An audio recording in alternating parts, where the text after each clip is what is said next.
ओं सर्वमंगलमंगल्ये शिवे सर्वार्थसाधिके शरण्ये त्र्यंबके गौरी नारायणी नमस्तुते। सृष्टि स्थिति विनाशानंग शक्तिभूते सनातनी गुणाश्रय गुणमये नारायणी नमस्तुते। जय बड़ मायर जय, जय महादेवी महामायर जय। प्रत्येकेर जीवन सुंदर होक आनंदमय होक, प्रत्येकेर सुखे खुशिते शांतिते एवं दूरे पाते थाकुन श्री श्री पद्मावती माय बड़ मायेर निकटे प्रार्थना करी। प्रत्येक मानुषेर जीवन থাকে অপেক্ষায়, থাকে মানুষের কিছু চাওয়া। সেরকমই এই রাশির জাতক জাতিকারা তারাও চায় সুখে থাকুক আমার পরিবার সুখে থাকলে আমিও সুখে থাকব।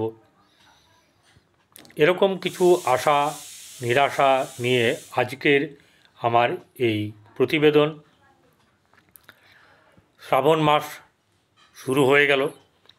এই শ্রাবণ মাস শুরু হয়ে যাওয়ার আগেই মেষ, বৃষ, মিথুন, কর্কট, সিংহ, কন্যা, বৃশ্চিক, তুলা, বৃশ্চিক, ধনু এতগুলি গ্রহের কেমন যাবে তাদের জাতক জাতিকাদের এই মাস সে সম্বন্ধে বর্ণনা করা হয়েছে।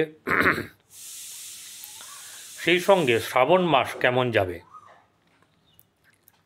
সেই সম্পর্কে বর্ণনা করা হয়েছে এবং শ্রাবণ মাসের যাদের জন্ম তাদেরও এখানে দেওয়া আছে, দেখে নেবেন শ্রাবণ মাস। ঠিক আছে, যাদের জন্ম তারা শ্রাবণ মাসটা একবার দেখে নেবেন। দেখে নিলে বুঝতে পারবেন যে শ্রাবণ মাসে জাতক জাতিকারা কেমন হন। সব ভালো হয়। জন্মকুণ্ডলী একটা ব্যাপার, এটা মাস ফল বিচার। ঠিক আছে, শুধু মাস ফল বিচার, যেমনি তারিখের বিচার হয়, যেমনি যে বারে জন্মেছেন সেটার হয়, পুঙ্খানুপুঙ্খ সমস্ত কিছুই হয়। তো আজকে আছে হচ্ছে মকর রাশি। মকর রাশি জাতক জাতিকাদের আর্থিক দিক থেকে মানে ধনভাব, তাদের রোজগারপাতি, ব্যবসা এবং কর্ম কোন দিকে তাদের লাভ তো অবশ্যই আছে, কারণ উদ্যোগী মানুষ। বর্তমান সময়ে তাদের অনেক কিছু দিক থেকে শুভ ফল আছে, সেগুলো নিয়ে বর্ণনা করব। একে একে প্রতিটি জিনিস পুঙ্খানুপুঙ্খ করব। তবে একটা কথা বলে দিই, যাদের খারাপ থাকবে, যাদের দেখা যাচ্ছে এরকম ধরনের ফল আসছে না, আপনারা সোজাসুজি কোথায় যাবেন? ভালো ভালো স্বনামধন্য জ্যোতিষী আছেন। আপনারা সোশ্যাল মিডিয়া থেকে আরম্ভ করে পেপার থেকে আপনার ওই টিভিতে নানা জায়গায় দেখতে পাবেন। যাদেরকে ভালো লাগবে, যাকে ভালো লাগবে তার কাছে যাবেন। আমি আমার কাছে বলছি না, বলছি তাদের কাছেই যান যারা খ্যাতি সম্পন্ন। আপনি পরামর্শ নেবেন। একটা কথাই বলবো, যারা ভিডিওটি দেখছেন তারা সাবস্ক্রাইব করবেন, পাশে থাকা বেল আইকনে ক্লিক করে অল বাটনে প্রেস করবেন। ভালো লাগলে শেয়ার করবেন, লাইক করবেন, না ভালো লাগলে করবেন না। ওকে, তাহলে এবারে প্রথমেই বলবো যে শ্রাবণ মাসের জাতক জাতিকারা তারা কেমন হন এই সম্পর্কে কিছু কথা না বললেই নয়। সেটা হচ্ছে গিয়ে এই শ্রাবণ মাসে জাতক জাতিকাদের কিন্তু অনেক দিক থেকেই শুভভাব থাকে। যেমন যারা এই মাসে জন্মগ্রহণ করেছেন তাদের অর্থনৈতিক দিক থেকে শুভ হয়, তারা বিত্তবান, ধনবান, স্ত্রী পুত্র নিয়ে সুখে সংসার চালান, অতিবাহিত করেন মিত্রদের সঙ্গে সুন্দর সময়, নতুন বন্ধু লাভ এবং আপনার সুখ্যাতি, আপনার সঙ্গে মানুষের মেলামেশা একটা আলাদা আনন্দ মানুষে পেয়ে থাকে। যেমন ধরুন, আপনার প্রতি অনেক মানুষ অনুরক্ত, আপনার সঙ্গে মিশতে চায়, আপনার সঙ্গে সম্পর্ক রাখতে চায় বন্ধু হিসেবে। তো এরকম একটা মানুষ, তাদের দাসদাসী মানে ভৃত্য চাকর এসব থাকে। প্রত্যেকটি মানুষ দামি মানুষের সঙ্গে তাদের সমাজে সুখ্যাতি আছে এমন মানুষের সঙ্গে সমাজে পদাধিকারী ব্যক্তি এমন মানুষের সঙ্গে আপনাদের মানে এই রাশির জাতক জাতিকাদের বা এই মাসে জাত ব্যক্তিদের কিন্তু যোগাযোগ থাকে এবং তাদেরকে মানুষ কিন্তু চায়, তাদের কথার মান্যতা দেবে, এতগুলো ভালো কিন্তু থাকে। এবারে যে বিচারে যাব সেটা হচ্ছে নিজের জন্মকুণ্ডলী, কর্মের কারণ এবং তার ফলাফল সবই নির্দিষ্ট, তা পাবেন। সেটা মহাদশা অন্তর্দশা দিয়ে পাবেন। তাহলে আপনার জন্মকুণ্ডলীটা হচ্ছে প্রধান, মহাদশা অন্তর্দশা দেখবেন এবং গোচর দেখবেন। তাহলে চলুন এখানে আমরা এগিয়ে চলি। আপনারা দেখছেন জ্যোতিষাচার্য পরিতোষদের চ্যানেল, যেখানে কোনো পার্সোনাল ছক বিচার হয় না। এখানে গোচরে বর্তমান সময়ে যে গ্রহ যেভাবে যাবে বা আছে, ঠিক আছে, বা আপনার রেট্রোগেট হবে বা ডাইরেক্ট হবে বা পরের ঘরে যাবে, সেই সব ব্যাপারে এখানে আলোচনা করা হয় যে রাশির কেমন যাবে। এতে মানুষের কী হয়, সাবধানতা অবলম্বন করা যায়। এখানে যেটা হচ্ছে যে এই শ্রাবণ মাস আজকের ডেটে কোন গ্রহ কোথায় অবস্থান করছে। মেষ রাশিতে কোনো গ্রহ নেই, বৃষ রাশিতে শুক্র বসে আছে নিজের স্বক্ষেত্রে, বৃহস্পতি মিথুন রাশিতে, রবি এবং বুধ বসে আছে কর্কটে, সিংহে বসে আছে মঙ্গল কেতু, তারপরে কোনো গ্রহ নেই। আপনার কন্যা, তুলা, বৃশ্চিক, ধনু, মকর কোনো গ্রহ এখানে নেই। কুম্ভে আছে আপনার রাহু, আর কেতু চন্দ্রকে নিয়ে বসে আছে, সেটা হচ্ছে গিয়ে আপনার মীন রাশিতে। এরপরে আমরা দেখব কোনো গ্রহ ঘর বদলে যাচ্ছে নাকি বক্রি হচ্ছে। দুটি গ্রহ বক্রি, তার ফল কিন্তু খুব একটা শুভ হবে না। সেটা হচ্ছে গিয়ে শনি এবং বুধ দুটো গ্রহই বক্রি হয়ে যাবে এই মাসে। চলুন দেখে নিই। রবি তো কর্কটে ঢুকে গেছে, চন্দ্র মীন রাশিতে রেবতী নক্ষত্র থেকে যাত্রা শুরু করে 32 দিনের মাথায়, এটা বিশুদ্ধ সিদ্ধান্ত মতে 32শে শ্রাবণ সে কী করবে, সে বৃষ রাশির রোহিণী নক্ষত্রে এসে তার যাত্রাপথ সমাপ্ত করবে। মঙ্গল হচ্ছে 12ই শ্রাবণ রাত 8টার পরে সে সিংহ রাশি থেকে কন্যা রাশিতে গমন করবে। বুধ 2রা শ্রাবণ অর্থাৎ আগামীকাল 10টা 13 গতে, মানে 18ই জুলাই পড়ছে, কী হবে, বক্রি হয়ে যাবে। আবার 11ই অগাস্ট তার বক্রি ছেড়ে গিয়ে সে ডাইরেক্ট হবে। বুধের পরে বৃহস্পতি মিথুন রাশিতে থাকবে। শুক্র 10ই শ্রাবণ সকাল 8টা 57 মিনিটে সে নিজের স্বক্ষেত্র বৃষ রাশি থেকে মিথুন রাশিতে চলে আসবে। শনি মিনে থাকবে বক্রি হয়ে, রাহু কুম্ভে, কেতু সিংহে।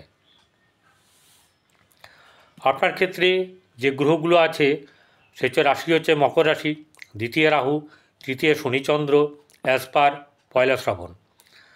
চতুর্থে কেউ কোনো গ্রহ নেই, পঞ্চমে শুক্র, ষষ্ঠে বৃহস্পতি, সপ্তমে বুধ এবং রবি, অষ্টমে মঙ্গল কেতু, আর বাদবাকি কোনো দিকে গ্রহ নেই।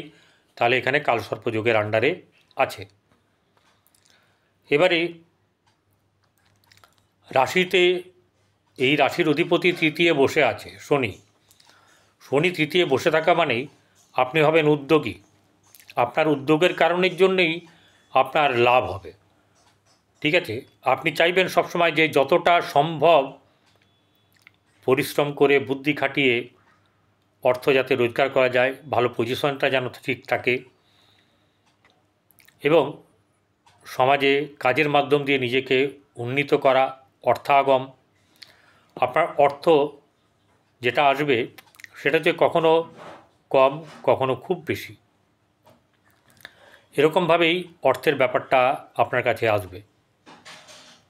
এবং এই অর্থ দিয়ে আপনার কিন্তু অনেক কিছুর সমাধান আপনি করতে পারবেন এবং আপনার ধন বিত্ত এগুলো জমবে।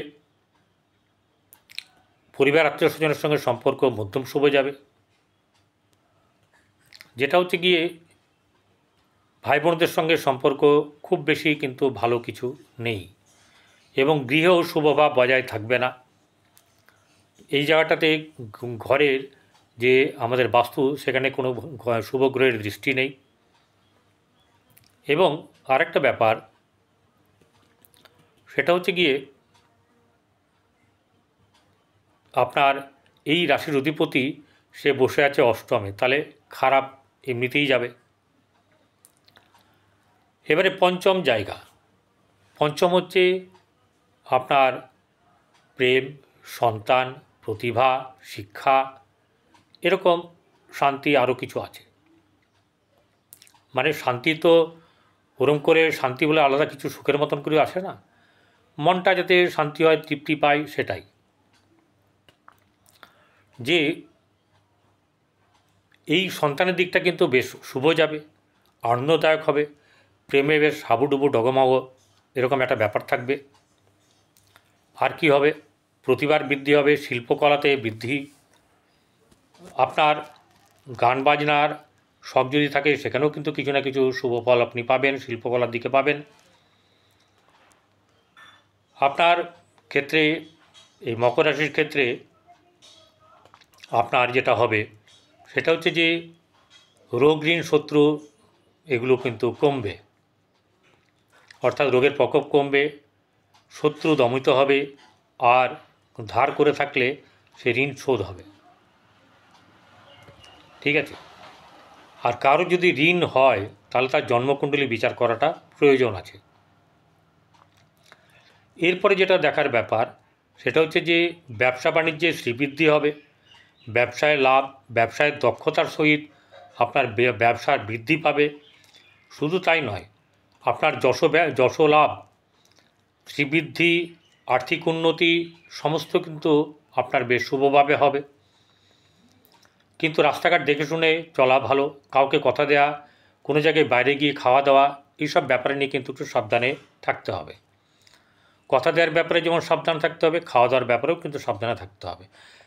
কথা দিয়ে কথা খেলাপ হয়ে যাবে, তাহলে সেইভাবে কিন্তু চলার চেষ্টা করবেন।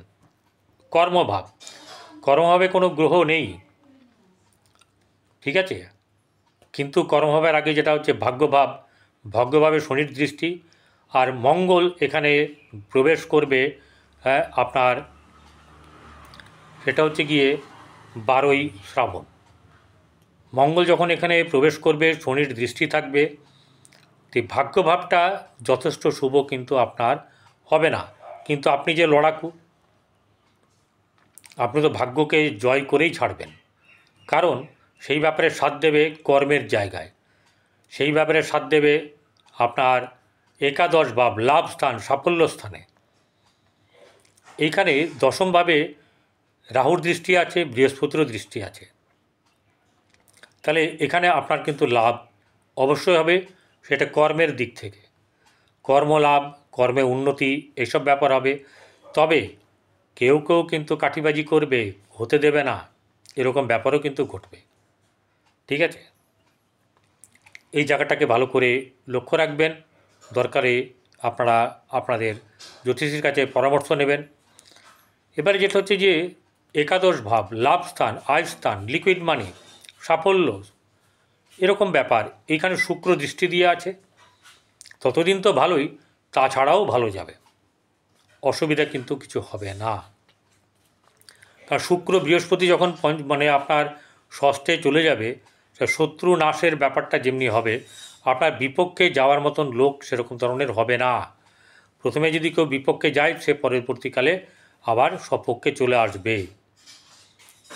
এরপরে হচ্ছে এই যে দ্বাদশ ভাব হচ্ছে গিয়ে ব্যয়স্থান, সেই ব্যয়স্থানে রবি এই শুক্র এবং বৃহস্পতির দৃষ্টি থাকার কারণের জন্যে সৎপথে ব্যয়, আধ্যাত্মিকতার ব্যয়, মন্দিরে দান ইত্যাদির ব্যাপারে আপনাদের দায় হওয়ার মানে আপনাদের ব্যয় হবে। এছাড়া সব কিছু দিক থেকে শুভ থাকবে। ভালো থাকবেন। নমস্কার।